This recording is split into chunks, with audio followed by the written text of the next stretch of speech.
The water cities of Valar Prime gleamed under the light of their twin suns. Towers of crystal and coral rose from the shallow seas, connected by floating bridges where the Quilani moved in their graceful way. They were a peaceful people, devoted to art and philosophy, protected by the mighty Galactic Concordance for 300 years. War was something they read about in history files, not something they ever expected to see. High Envoy Solarna floated in her meditation chamber when the alarms began. The sound cut through the water like a knife through flesh. She pushed herself toward the surface, her gills working hard as fear spread through her body. Other Quilani were emerging from their homes, looking up at the sky with wide eyes. The orbital defense platforms were dying. Everyone could see it happening. Bright flashes of light marked each satellite as it exploded. The Quilani had never needed strong defenses. The Concordance protected them. Their satellites were old, designed more for monitoring weather than fighting wars. Solarna reached the government building and swam quickly to the command center. The scene inside was chaos. Technicians worked at their stations with shaking hands. The main screen showed the enemy fleet. 27 ships, dark and angular, covered in weapon ports. The Kresh Dominion had come to Valar Prime. How long until they reached the planet? Solarna asked. 4 hours, the defense coordinator replied. His voice was hollow. Maybe less. Our platforms can't stop them. We're sending the distress signal to the Concordance now. Solarna moved to the communication station. She had to remain calm. Leaders did not panic even when their world was ending. Open the emergency channel, she said. The technician's fingers moved across the controls. A moment later, the channel was active. Solarna took a deep breath of water through her gills and began to speak. This is High Envoy Solarna of Valar Prime, sending emergency distress call to all Concordance forces. We are under attack by Kresh Dominion fleet. Our defenses have failed. We have millions of civilians with no evacuation capability. We request immediate military assistance. Please, we are dying. Our children are dying. Send help. She repeated the message 3 times, adding coordinates and tactical data. Then she waited. The response came within minutes, but it was not the response she wanted. The Concordance fleet was engaged in a border conflict. The nearest battle group was 6 days away. 6 days. The Kresh would reduce Valar Prime to ruins in hours, not days. Solarna felt her hope drain away like water through a broken vessel. Send the message again, she ordered. Broadcast on all frequencies. Maybe someone closer will hear. The technician nodded and began working. The distress call went out again and again, screaming into the void of space. Help us. Save us. Anyone. 3 sectors away, the human exploration vessel Indomitable was mapping an asteroid field when the distress call reached them. The bridge crew was small, only 5 people, and they were not expecting to hear anything like this. Captain Maria Torres was reviewing mineral scan data when her communication officer spoke up. Captain, I'm picking up something strange. It's in Galactic Common, but the encryption is basic. Someone is broadcasting an emergency signal. Torres moved to the communication station quickly.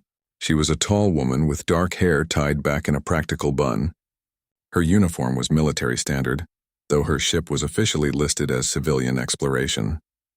Let me hear it. The voice that came through the speakers was desperate and afraid. Torres did not speak Galactic Common perfectly, but she had spent years studying the languages humanity had intercepted from space. She understood enough. They're under attack, she said quietly. A species called the Quilani. They're asking for help from something called the Concordance. Are we part of this Concordance? Her first officer asked. No, humanity isn't part of anything yet. We've been listening to their signals for years, but we've never made contact. Torres stared at the communication display. Somewhere out there, people were dying. People who had done nothing wrong except exist in the path of someone stronger. Her first officer, Commander Park, stepped closer. Captain, we don't have the authorization to respond.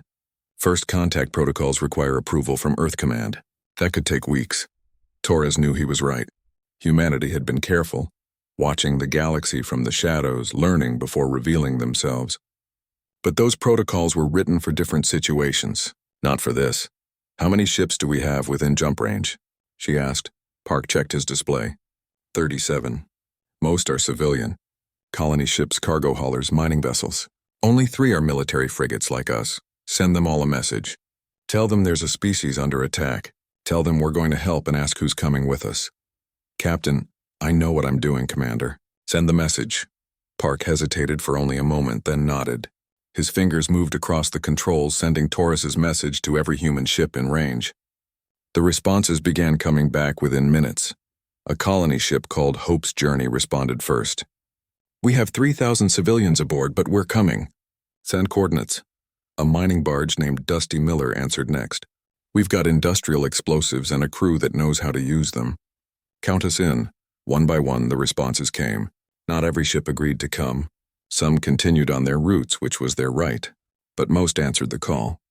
Cargo ships, survey vessels, mining operations, and 3 frigates with actual weapons. Torres felt something tight in her chest loosen slightly. This was who humans were. When someone called for help, they answered, even if that someone was a complete stranger from a species they had never met. Calculate the jump to Valar Prime, she ordered, and broadcast a response to the Quilani. Tell them help is coming. Her communication officer looked uncertain. What should I say, Captain? We don't know if they'll understand our version of Galactic Common. Keep it simple. Tell them, we received your distress call. We are humans from Earth. We are coming to help. The message was sent. Torres did not know if the Quilani would understand.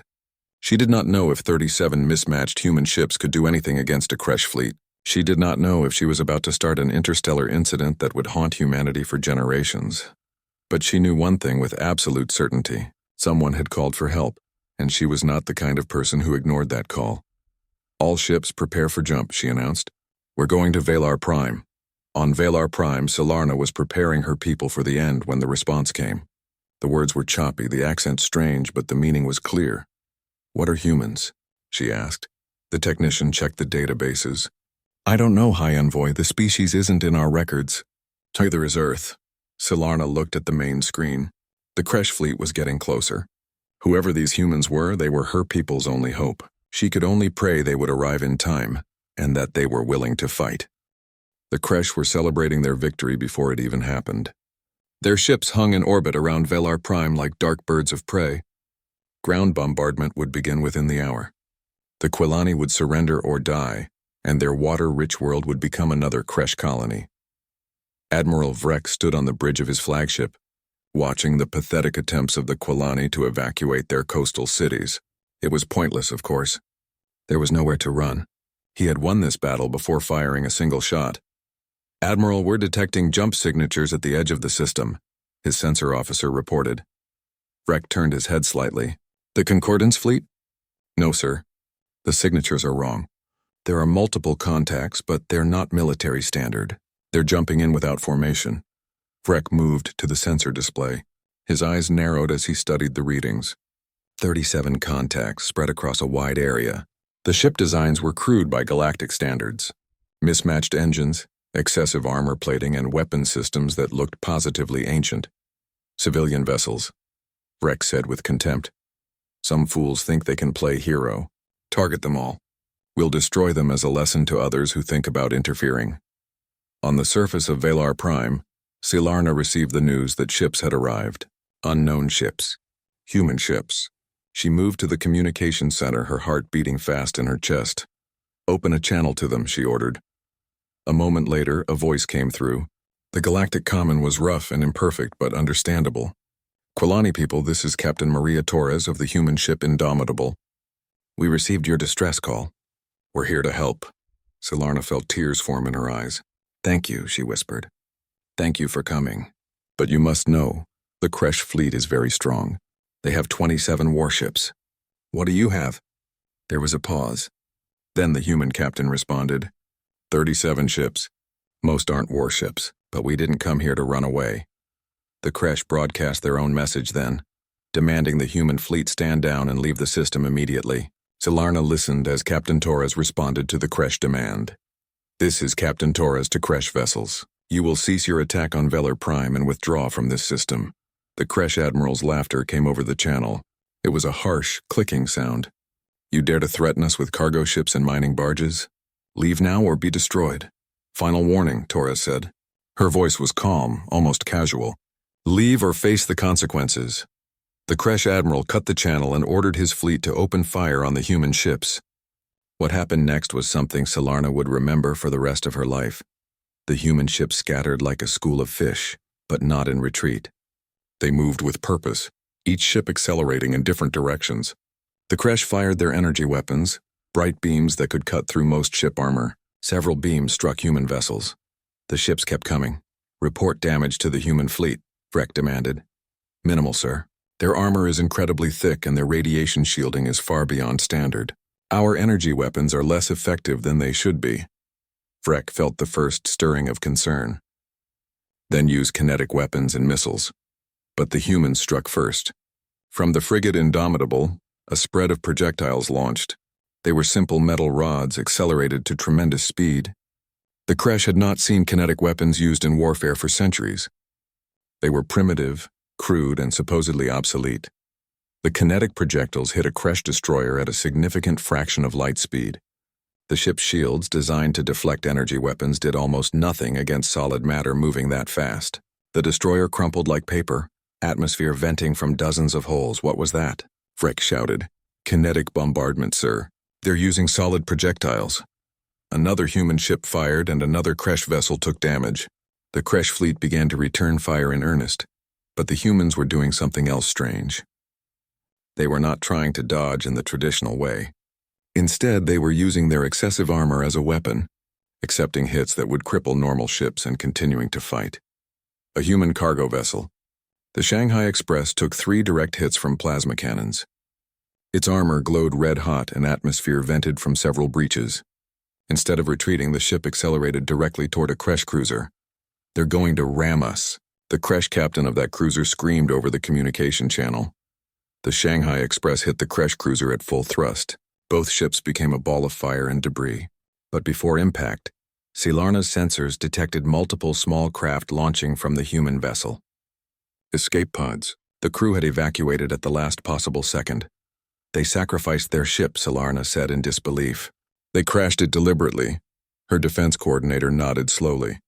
"These humans fight like nothing in our databases. They're willing to die to hurt the enemy." The battle continued. Human ships fired weapons the galaxy had not seen in modern warfare. Chemical rockets with nuclear warheads. Explosive projectiles that relied on simple physics rather than exotic energy. Rail guns that launched metal slugs at hypersonic speeds. And the humans used tactics that horrified both the Quilani and the Kresh. Ships would accelerate to ramming speed, forcing Kresh vessels to waste ammunition shooting them down. Smaller craft would launch and attempt to attach themselves to Kresh hulls, their crews in armored suits that could survive in hard vacuum. One Kresh ship reported boarders in their lower decks. Admiral Vrek listened to the screams over the communication channel as human soldiers fought their way through the ship's interior. The humans were stronger than they should be, faster than expected, and completely unwilling to surrender even when wounded. A human mining barge called Dusty Miller approached a Kresh battlecruiser. The barge was already heavily damaged, barely able to maintain its course. The Kresh captain prepared to deliver the killing blow. Then the barge's cargo bay opened, and industrial mining explosives tumbled out directly into the Kresh ship's path. The cruiser flew directly into the minefield. The explosions tore through its forward section, leaving it crippled and drifting. 3 hours into the battle, Admiral Vrek realized he was losing. Half his fleet was destroyed or disabled. The humans had lost 12 ships, but they were still fighting with the same intensity as when they started. There was no hesitation, no fear, just relentless aggression. "All ships retreat from the system," Vrek ordered. He hated the words, but he hated death more. "Emergency jump now." The remaining Kresh vessels turned and fled, jumping out of the system in disarray. The human fleet did not pursue. They held position in orbit around Valar Prime, their battered ships forming a protective screen around the planet. Captain Torres broadcast to the surface. "Valar Prime, this is Torres. The Kresh fleet has been driven off. Your planet is secure. We're sending down medical teams and engineers to help with repairs. Please advise where we can land." Solarna stared at the communication panel. She could not find words. These humans, these unknown creatures from an unknown world, had saved her people. They had fought like demons, died like heroes, and won a battle that should have been impossible. "High Envoy?" her coordinator asked gently. "They're waiting for permission to land." Solarna shook herself from her shock. "Yes, of course. Give them landing coordinates for the main city. And send a message. Tell them the Quilani people welcome them with open arms and grateful hearts. As the first human landing craft descended through the atmosphere, Solarna wondered what kind of beings had just saved her world. What kind of species fought with such terrible efficiency, yet offered help so freely? She was about to find out. The first human to step onto Valor Prime was a soldier named Lieutenant Sarah Chen. She came down the ramp of the landing craft wearing full combat armor, a rifle held across her chest. When she removed her helmet, the Quilani who had gathered to meet her took an instinctive step backward. Solarna understood their fear. The human had eyes that faced forward like a predator. Her teeth, revealed when she smiled, were designed for tearing meat. Every movement suggested strength and danger. This was a creature built for hunting, not for peaceful contemplation. "High Envoy Solarna?" Chen asked, her pronunciation of the name clumsy but sincere. "I'm Lieutenant Chen. Captain Torres asked me to coordinate the ground operations." Solarna moved forward, fighting her own fear. "Welcome to Valar Prime, Lieutenant. We are grateful for your help." Chen's smile widened. "Happy to help. We've got medical supplies, food rations, and engineering equipment. Our doctors don't know much about your biology yet, but they're fast learners. Where do you need us most?" Over the next few days, more humans arrived. They set up field hospitals, helped repair damaged buildings, and worked alongside the Quilani with surprising gentleness. But the more Solarna observed them, the more disturbed she became. Humans were clearly from a death world. Their planet, Earth, was classified as Class 12 once the Quilani scientists accessed galactic databases. Class 12. The Quilani homeworld was Class 2. Earth had higher gravity, a more poisonous atmosphere, extreme weather, and predators that made the Kresh look tame by comparison. The humans could breathe Valar Prime's atmosphere, but they complained it was thin and too humid. They found the gravity light and bounced when they walked. The Quilani watched in horror as humans engaged in what they called exercise, deliberately pushing their bodies to exhaustion for no apparent reason. Solarna observed the humans eating one day and felt sick. They consumed both plants and animals without any moral concern. A human doctor named James explained it cheerfully while eating something called a sandwich. "We're omnivores," he said.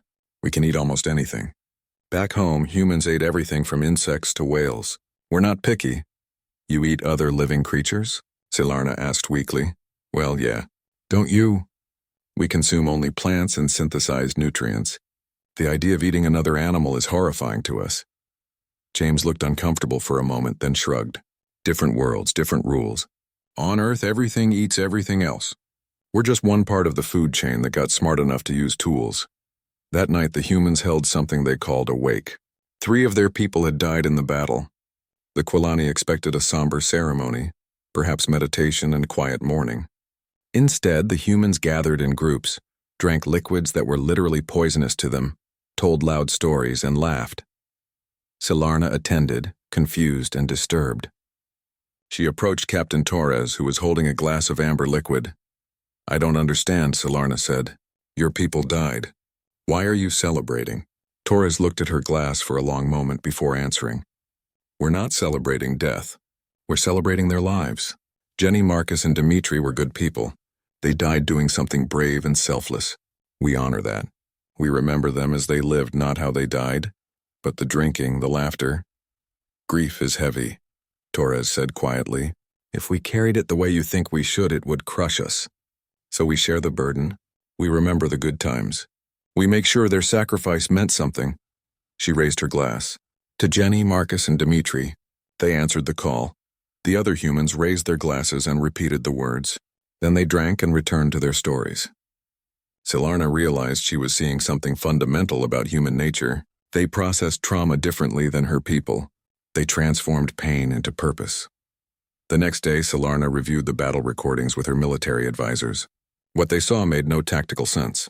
They used projectile weapons, one advisor said. Simple metal and explosives. These technologies are thousands of years old. They work, though, another advisor pointed out. The Kresh shields were designed for energy weapons. The human kinetics went right through. Look at this part, a third advisor said, highlighting a section of the recording. This human ship had lost atmosphere in 3 compartments. The crew should have evacuated. Instead, They stayed at their posts wearing emergency suits and continued fighting. Silarna watched as the ship, the Hope's Journey, fired its weapons until a Kresh missile finally destroyed it. Did anyone survive? Yes. They had launched escape pods throughout the battle.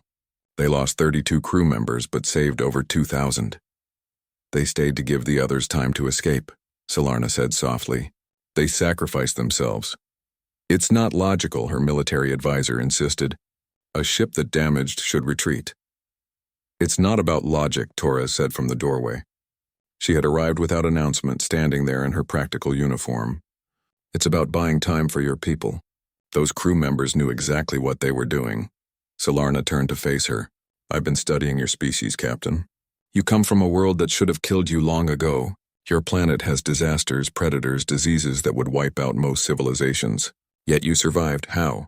Torres entered the room and looked at the battle recording frozen on the screen. We're stubborn. And we work together.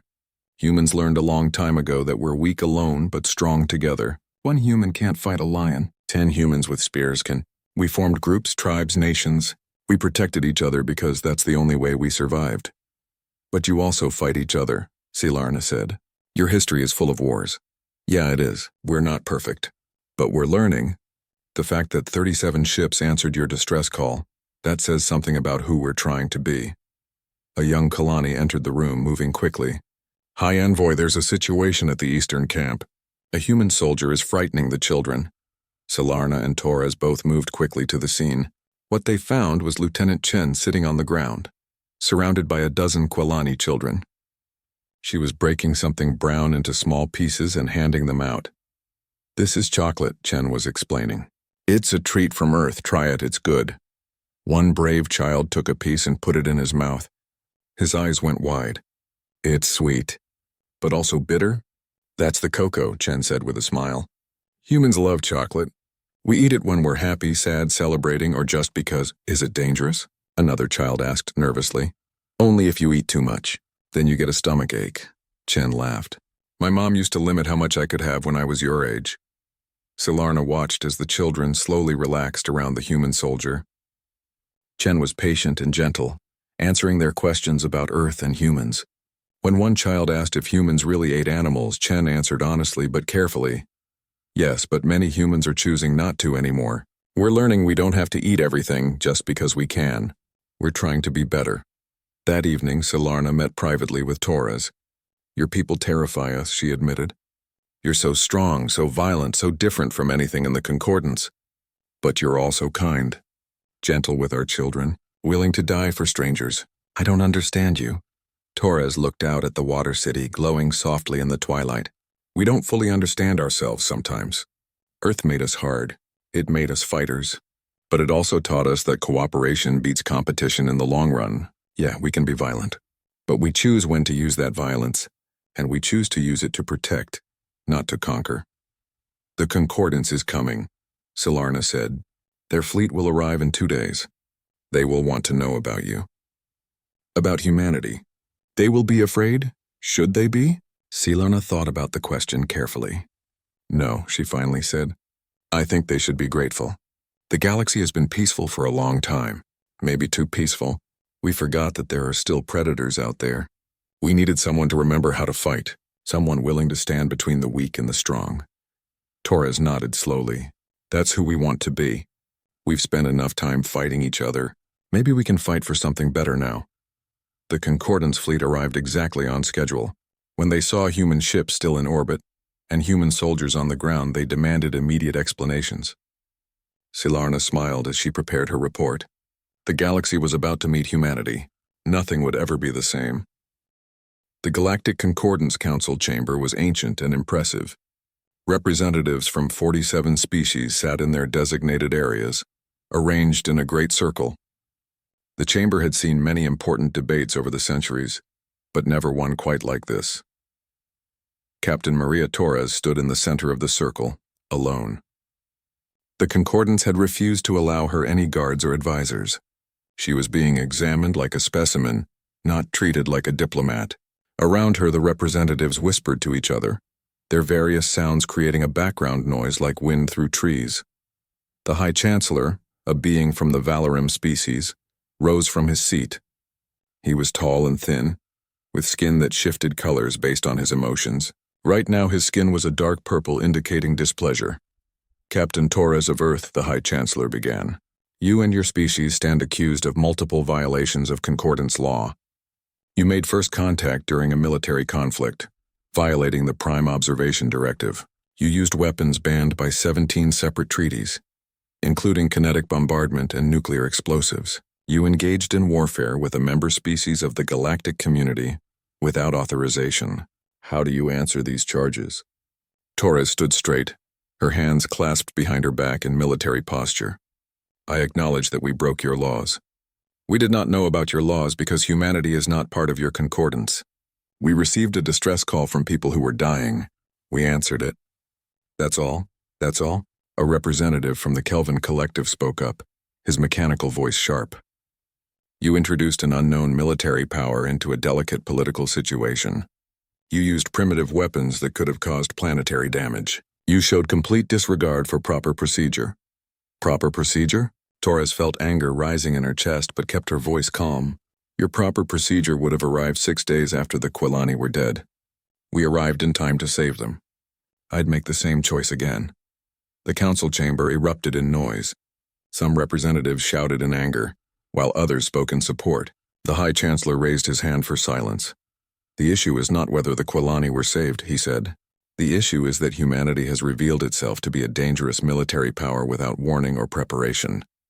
Your species comes from a Class 12 death world. You use weapons we abandoned centuries ago as barbaric. You engage in warfare with tactics that border on suicidal. How can the Concordance trust that you won't turn this aggression toward us? Before Torres could answer, the doors to the council chamber opened. High Envoy Solarna entered, swimming through the air in a specialized suit that allowed her to move in the chamber's atmosphere. She was accompanied by several other Quilani officials. High Chancellor, I request permission to speak, Solarna said. This is irregular. High Envoy, this hearing is about humanity, not about Valar Prime. With respect, Chancellor, this hearing is about both. You are judging the humans for saving my people. I have a right to speak on their behalf. The High Chancellor's skin shifted to a lighter purple. He was considering. Finally, he nodded. Speak then. Solarna moved to float beside Torres. Honored representatives, I understand your fear. When I first saw the humans, I was terrified. They look like predators. They fight like demons. They come from a world so harsh that most of us would die within hours of landing there. But I ask you to consider this. They came when we called. Not because of treaties or obligations. Not because they expected payment or territory. They came because we needed help. That proves nothing, the Kelvin representative said. Today they help. Tomorrow they might conquer.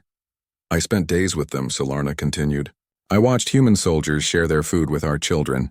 I saw human doctors work 20-hour shifts trying to learn our biology, so they could help our wounded. I observed humans mourning their dead by celebrating their lives. These are not conquerors. These are protectors. A representative from the peaceful Thryn species spoke up. Her voice was gentle but concerned. High Envoy, you speak from emotion, not logic. You are grateful, which is understandable. But gratitude should not blind us to potential danger. Humans have shown themselves capable of extreme violence. Capable, yes, Solarna agreed. But they choose not to use it except in defense. Do you know what Captain Torres told me? She said humans spent thousands of years fighting each other before they learned to work together. They know the cost of violence better than any of us. That's why they're so good at it and why they're so careful about when they use it. Torres spoke up then. May I say something? The High Chancellor nodded. You're right to be cautious about us, Torres said. Earth has a bloody history. We fought wars over resources, religion, territory, and sometimes just because we were afraid of people who looked different. Millions died. But we learned from those mistakes. We formed a unified government. We stopped fighting each other and started working together. When we first detected signals from space from your concordance, we made a choice. We could reveal ourselves immediately, or we could watch and learn first. We chose to learn. We wanted to understand you before making contact because we didn't want to make more mistakes. Then why break your own protocol? Another representative asked. Because protocols are guidelines, not absolute rules. When someone is dying and you can help, you help. That's a more fundamental rule than any protocol. The debate continued for hours. Some species argued for complete quarantine of Earth's system, preventing humans from joining the galactic community. Others suggested limited contact with heavy restrictions. A few, inspired by Solarna's testimony, argued for full acceptance. Finally, the High Chancellor called for order. We will vote on a compromise proposal. Humanity will be granted provisional contact status. They may maintain communication with concordant species and travel in frontier space. However, they are restricted from core worlds until they have proven themselves peaceful. Concordance observers will be stationed on Earth and human colonies to monitor their development. All in favor? The vote was close, but the compromise passed. Torres felt some relief, but also frustration. Humanity had saved the Quilani, but the reward was to be watched like criminals. As the council session ended, a junior aide approached the High Chancellor with an urgent message. The Chancellor read it, and his skin turned bright red, indicating alarm. Council members, we have a situation, he announced. Intelligence reports indicate the Kresh Dominion is rallying a major fleet. They consider their defeat at Valar Prime an insult that requires massive retaliation. According to our sources, they have identified Earth's location and are planning an invasion. The chamber fell silent. Torres felt ice in her veins. Earth, her home. The Kresh were going to attack her home. How long until they arrive? She asked, her voice steady despite her fear. 3 weeks, possibly less. They're assembling over 200 vessels. We need to evacuate Earth, someone suggested. Impossible, Torres said. There are 11 billion humans on Earth and our colony worlds. We can't evacuate everyone in 3 weeks, and we can't evacuate even a fraction of them. The High Chancellor looked at Torres with something that might have been pity. Captain Torres, Earth has no significant defenses. Your fleet consists of exploration ships and civilian vessels. Against 200 Kresh warships, you have no chance. I'm sorry, but your species' introduction to the galaxy may be very short. Torres looked around the council chamber, seeing the same judgment in many faces. They had already written humanity off as doomed. But she thought about the humans who had answered the call to save the Quilani. She thought about the sacrifices made, the courage shown. Humanity had not survived Earth's dangers by giving up when things looked impossible. We'll see, she said quietly. We survived Earth, we'll survive this too. Solarna approached her after the session ended. I'm sorry, Captain. The Concordance will send a fleet to help, but they're cautious. They won't commit everything because they don't want to provoke the Kresh into a wider war. How many ships will they send? 40, maybe 50? Against 200 Kresh vessels, it won't be enough. Torres nodded slowly. Then we'll make it enough. Thank you for speaking for us, Solarna. You're a good friend. What will you do? Torres looked up at the ceiling of the council chamber, as if she could see through it to the stars beyond. I'm going home. If the Kresh want Earth, they're going to have to fight for every meter of it, and they're going to learn something about humanity. We're much harder to kill than they think. She left the council chamber with her head high. Behind her, the representatives continued their debates about humanity's fate. But Torres was done talking. It was time to prepare for war. Admiral James Torres stood on the bridge of the Earth Defense Station 1, watching the approaching Kresh fleet on his tactical display. 200 ships, just as intelligence had predicted. They had dropped out of faster-than-light travel at the edge of the Sol system, confident and aggressive. James was Maria's older brother, and while she explored the stars, he had spent 20 years preparing Earth's defenses. Most people thought he was paranoid. Today, his paranoia was going to save lives. All stations report ready, his tactical officer announced. Defense platforms are armed. Minefields are active. Patrol squadrons are in position. Good, James said calmly. Now we wait for them to come to us. The Kresh fleet began moving toward Earth, expecting an easy target. What they found instead was a nightmare. The Sol system was not the primitive backwater they expected. It was a fortress. Automated defense platforms hidden in asteroid fields opened fire first. Missiles and kinetic weapons struck the Kresh vanguard, destroying 3 ships before they could even react. The Kresh fleet scattered and began returning fire, but they were shooting at targets designed to be hard to hit. They're adapting, the tactical officer reported, forming battle groups and advancing more carefully. Deploy the minefields, James ordered. Throughout the outer system, dormant mines activated. They had been floating in space, cold and dark, disguised as debris. Now they moved toward the Kresh ships using small thrusters, seeking targets. The crash detected them too late. Dozens of explosions rippled through their formation. On the Concordant ship, Peaceful Sunrise, Admiral Kelrath watched the human defensive strategy with growing amazement. He had brought 50 ships to assist Earth, expecting to find the humans already defeated. Instead, he found them very much alive and fighting smart. The humans have fortified their entire system, his tactical officer reported. Defense satellites, weapons platforms, minefields, and hidden patrol craft. They've been preparing for this for years. Against what? Kelrath wondered aloud. They had never met anyone from space before. Perhaps they prepared against each other, his officer suggested. Their history shows many wars. Maybe they just redirected their preparations toward space. On Earth, people watched the battle on screens and displays. They were afraid, but they were also ready. Cities had evacuation plans. Shelters had been prepared. Weapons had been distributed. Humanity had survived ice ages, plagues, world wars, and natural disasters. They would survive this too. The Kresh pushed deeper into the system, losing ships with every kilometer. They had numbers, but the humans had preparation and determination. When Kresh ships came too close to Jupiter, small craft emerged from the gas giant's atmosphere. Human pilots had been hiding in the clouds, waiting. This is insane, a Kresh captain reported to his admiral. They're using the entire system as a weapon. There are defenses everywhere. Our fleet has been reduced to 170 ships and we haven't even reached their main planet yet.